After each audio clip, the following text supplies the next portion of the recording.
welcome to Purchase Reviews. Today I'll show you an effective way to prevent algae from clogging up your aquarium canister filter hose and improve your water flow. What did he say? When I first noticed a decrease in the water flow from my canister filter, I thought that maybe the issue might be with the impeller or the filter media being too dirty. However, I later discovered that the algae buildup in the hoses was the main culprit. Initially, to fix this problem, I purchased a long wire brush and gave the hoses a thorough cleaning. I was surprised to see how much muck had come out of these hoses, as it didn't seem like the hoses were that dirty to begin with. That's disgusting! So once all the hoses were cleaned and everything was put back together, the water flow returned to its original strength, just as when I had first purchased the canister filter. This was great, but I wanted to find a way to prevent the algae buildup from happening in the first place. So since my hoses are exposed to light, I knew that I needed to block the light to reduce the algae growth.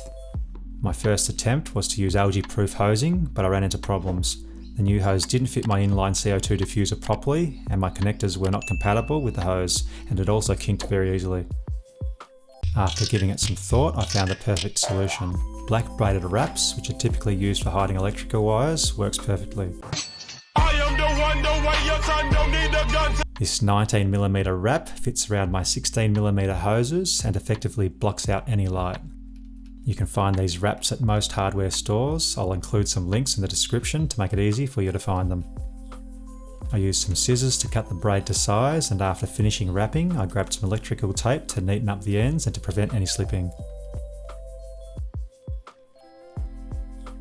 This method is far easier than cleaning the hoses every few weeks. It's a simple, cost-effective solution to preventing algae buildup that has saved me a lot of hassle, and I'm enjoying the consistent water flow and minimal algae buildup since using it.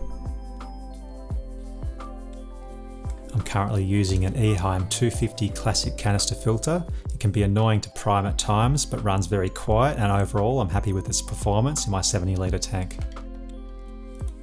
If you found this video helpful, consider liking and subscribing for future reviews and how-to videos. And let me know in the comments if you tried this braided wrap method and how it worked for you. Until next time, thanks for visiting Purchase Reviews and happy fish keeping.